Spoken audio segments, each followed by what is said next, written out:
नाशिक जिल्ह्याचे जिल्हा पोलीस प्रमुख डॉक्टर डी एस स्वामी सर यांनी आम्हाला NDPS याच्या विरोधात स्पेशल मोहीम राबवण्याची आदेशित केलेले होते.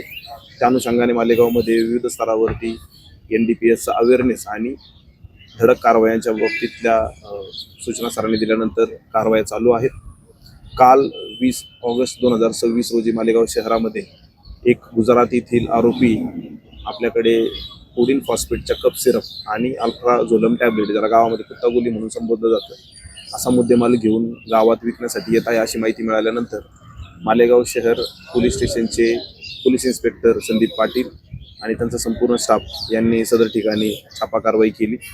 त्याच्यामध्ये आपल्याला एकूण 2,37,600 रुपयाच्या 1200 कोडिन फॉस्फेटच्या बॉटल्स, एकूण 10 बॉक्स, ज्याच्यामध्ये 120 बॉटल्स आहेत, तशा एकूण 1200 बॉटल्स, 1,62,579 रुपयाच्या 4,480 अल्ट्राझोलम टॅबलेटच्या स्ट्रिप्स, ज्याच्यामध्ये 67,200 एकूण गोळ्या आहेत, 2 लाख रुपयाचा टाटा एस कंपनीचा पिकअप आणि एकूण 3 आरोपींचे 3 मोबाईल, असे 32,000 रुपयाचे मोबाईल आपण याच्यामध्ये हस्तगत केलेले आहे.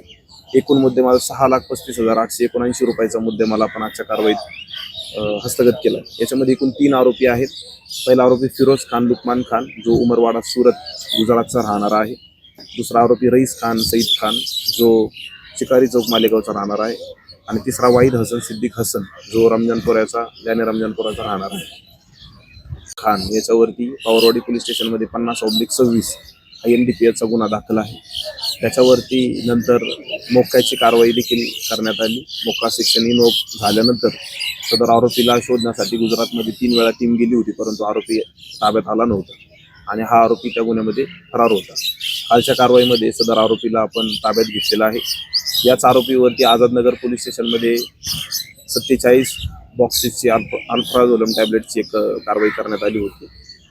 त्याच्यामध्ये 178/26 हा NDPSचा गुन्हा दाखल होता. त्यामध्ये देखील हा आरोपी फरार होता.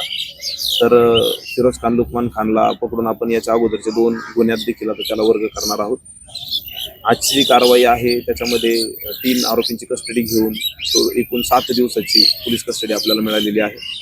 या गुन्ह्याचे तपास करून याच्यामध्ये सप्लायर आणि गावामध्ये कोण लोकांनी याच्यामध्ये ऑर्डर दिलेली आहे, त्या लोकांना मी लवकरच ताब्यात घेऊ. जो फरार आहे त्याला मी लवकरच ताब्यात घेऊन पुढील तपास करू. थँक्यू.